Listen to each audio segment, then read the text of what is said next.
in, we need to cover the pre-Columbian era for our history project.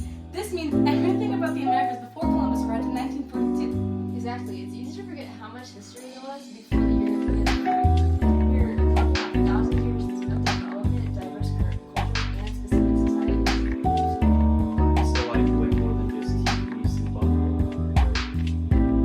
Yeah, but how advanced could they really have been? I mean, they didn't have the wheel, right? That's a common misconception. Though the wheel wasn't used in the same way as in Europe, many societies were incredibly advanced in their own ways. Think about the Maya, for example. The Mayan civilization located in Mexico and Central America had a sophisticated understanding of mathematics and astronomy. They developed a complex calendar system, predicted eclipses, and built empires and cities like Tikal and the Pre-Cool. Seriously? What else did they do? They had a fully developed writing system, which they used to record their history, beliefs, and scientific knowledge. Okay, that's pretty cool. And that's just scratching the surface. There were countless of other cultures, each with its own unique traditions, languages, and ways of life. The Iroquois Confederacy in the Northeast, the Taino in the Caribbean, the Inca in South America. I've heard of them. Didn't they have like a huge empire? Absolutely. The Inca Empire stretched along the Andes Mountains in South America. They were incredible engineers, building roads, bridges, and aqueducts to connect their vast empire. They also Okay guys, let's dive into European contact with Native Americans. It's a complex and really important topic. So, during the pre-Columbian era, societies were advanced. Then Columbus arrived, and that's where things started to go wrong. Europeans often viewed Native Americans as inferior, and their land as something to be conquered and exploited. They didn't respect indigenous sovereignty or cultural practices. The introduction of European diseases was devastating. Smallpox, measles, and influenza decimated Native Americans' populations who had no immunity. It's estimated that up to 90% of Native Americans were taken out due to diseases, making it easier for Europeans to colonize and control them. That is a crucial factor that is often looked to. And then there were conflicts over land and resources. Europeans encroached on Native American territories, leading to wars and displacement. Think about the King Philip's War and the Pueblo Revolt in the Southwest. The forced removal of Native Americans from their ancestral lands is one of the most tragic aspects of this history. The Trial of Tears, where the Cherokee Nation was forcibly relocated to Oklahoma, is just one example of the suffering and injustice inflicted upon indigenous people. There were many instances of resistance and adaptation. Some tribes formed alliance and fought against the European expansion, while others adopted new technologies and strategies to survive. It's important to remember that Native Americans weren't passive victims. They actively resisted, negotiated, and adapted to the changing circumstances. Their resilience and cultural survival in the face of immense challenges is truly remarkable. In 1763, a powerful uprising swept across the Great Lakes region, the Ohio Valley, and parts of Illinois. This was Pontiac's Rebellion, named after the Ottawa war chief who led Native American tribes in resistance against British rule following the French and Indian War. The French treated us as allies. They traded fairly and respected our lands. But when they lost to the British, everything changed. The British showed no respect for our people, our traditions, or our land. They stopped giving us gifts, something that was part of our alliance systems, and they built forts in our territory without our permission. After our victory in the 7 Years' War, we believed we had earned the right to control these new lands. We underestimated the strength of the native unity and their attachment on our land. We thought peace would follow conquest. We were wrong. In 1763, I led an attack on Fort Detroit. We laid siege for months and thought we didn't capture it. Our resistance inspired many tribes to join the fight. From Fort Sandusky to Fort Michilimackinac, our warriors struck with purpose. We wanted the British to understand that this land was not theirs to take.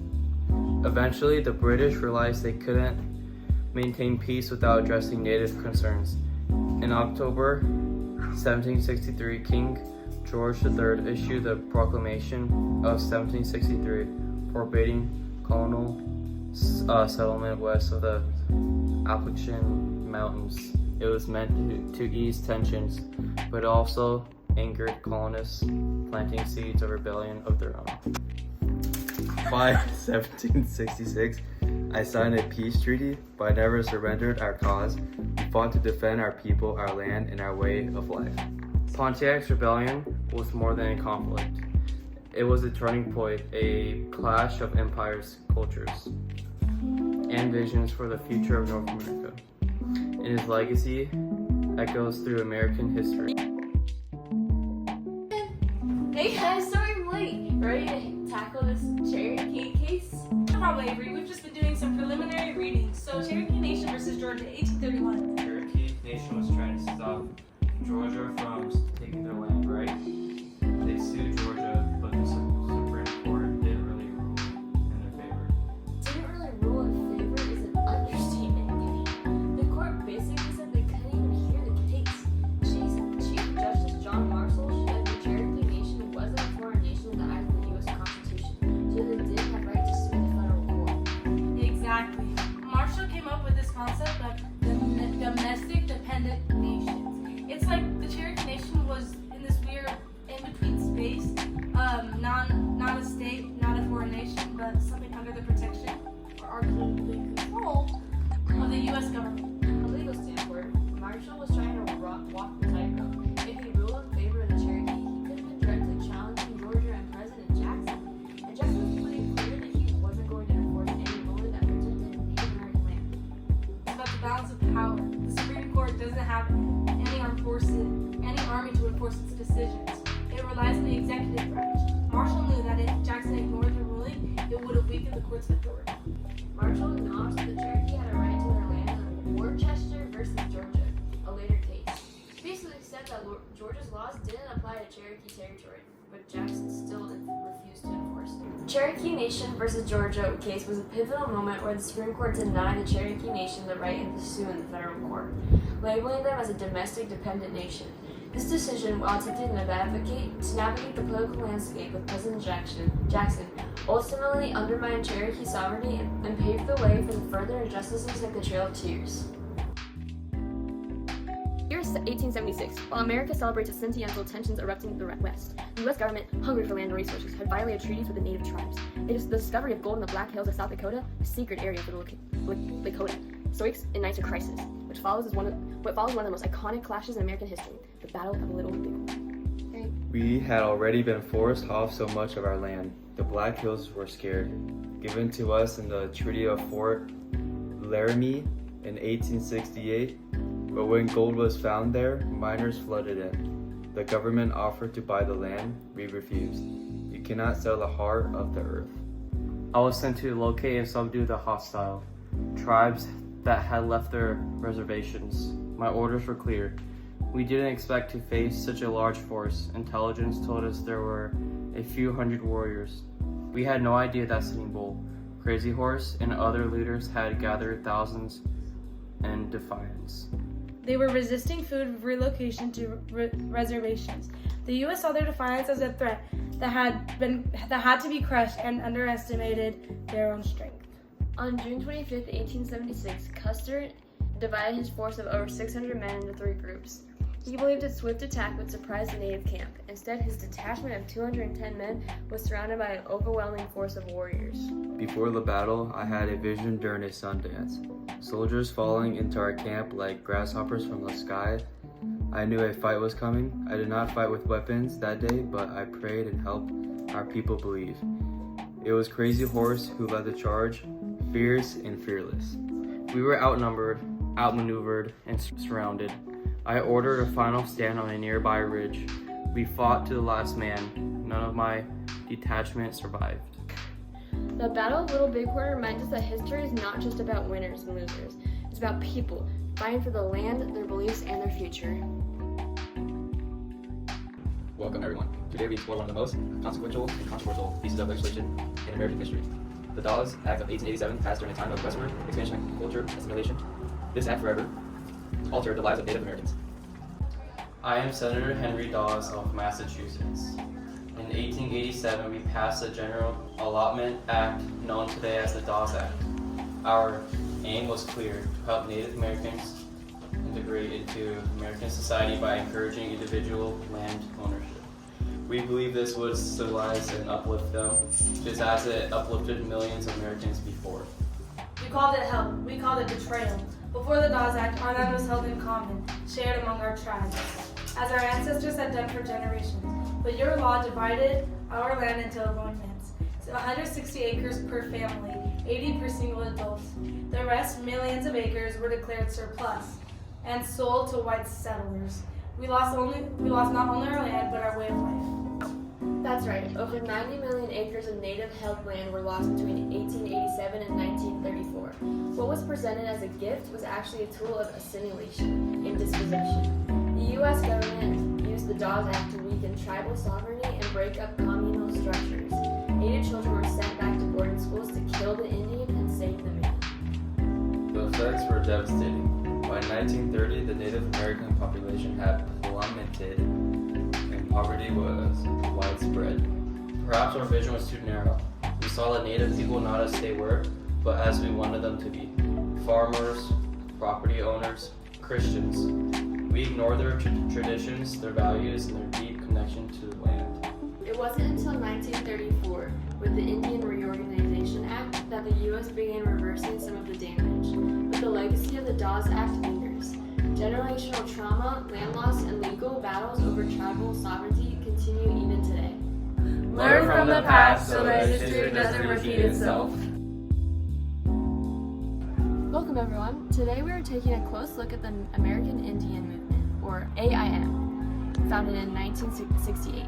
AIM was created in response to decades of mistreatment, broken treaties, and systematic injustice toward the Native Americans. But what exactly did it stand for, and why was it so powerful?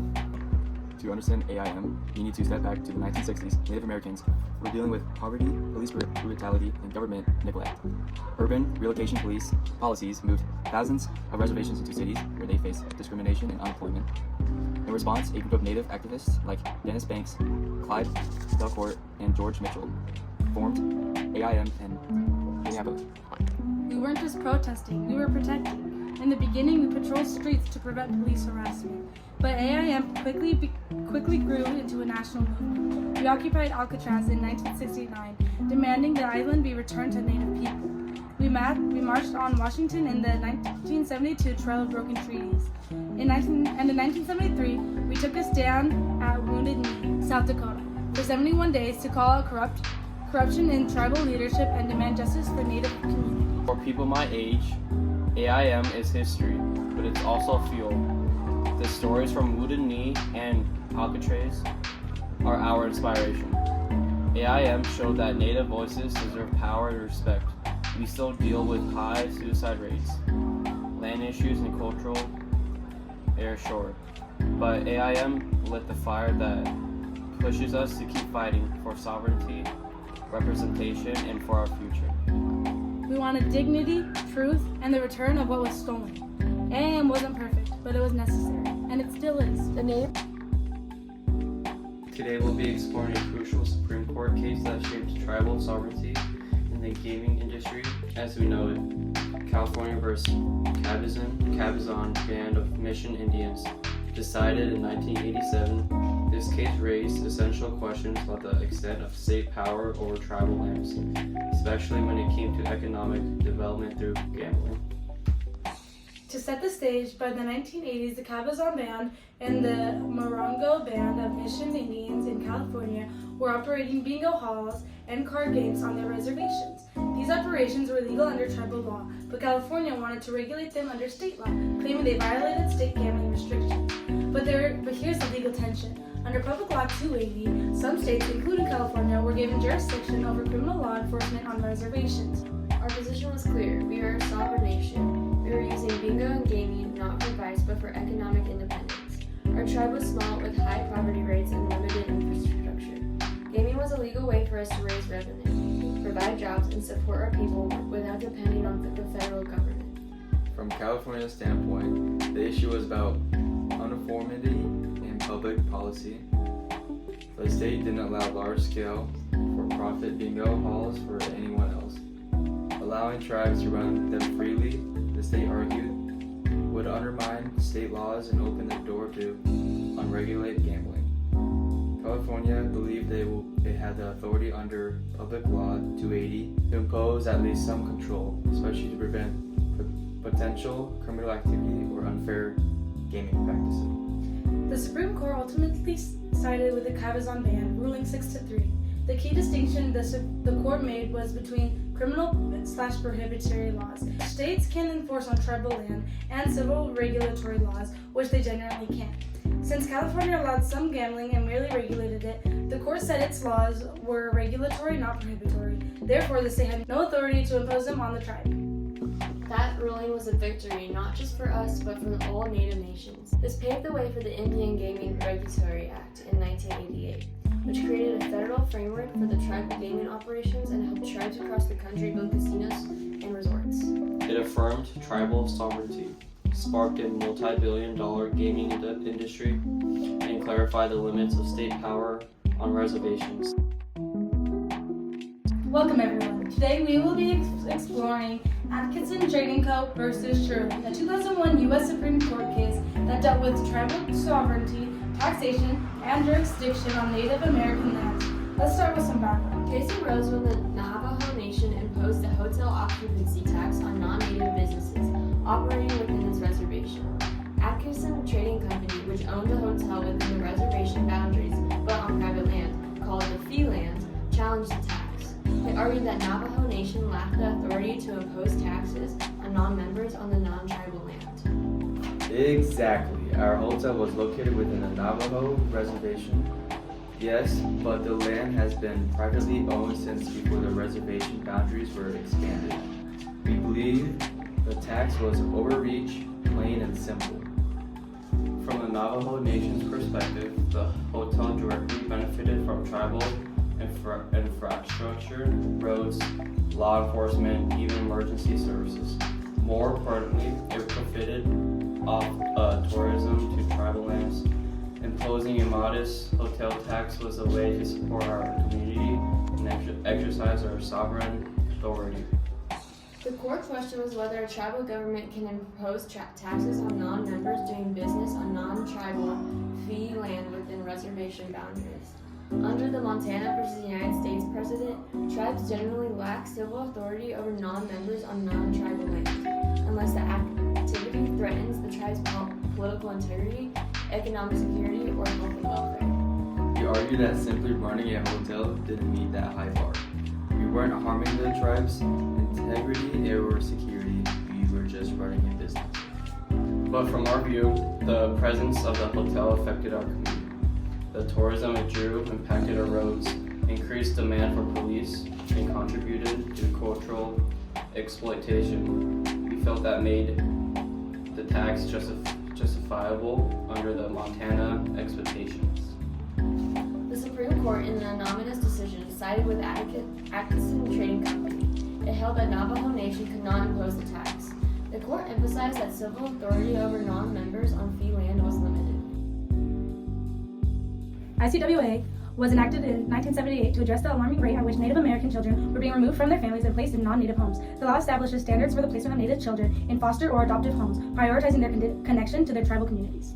As a member of the Navajo Nation, I can attest to the importance of ICWA. It was a response to a history of policies aimed at assimilating Native children, often resulting in the loss of cultural identity and community ties.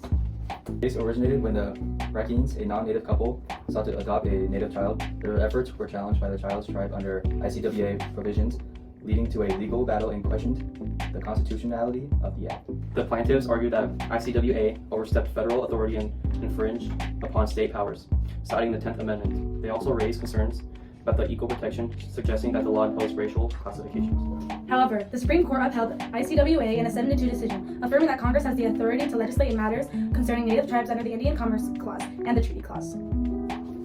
In conclusion, Highland vs. Rackine reaffirms the federal government's role in upholding tribal sovereignty and protecting Native children's rights, while also setting the stage for the future legal debates on equal protection and state-federal dynamics.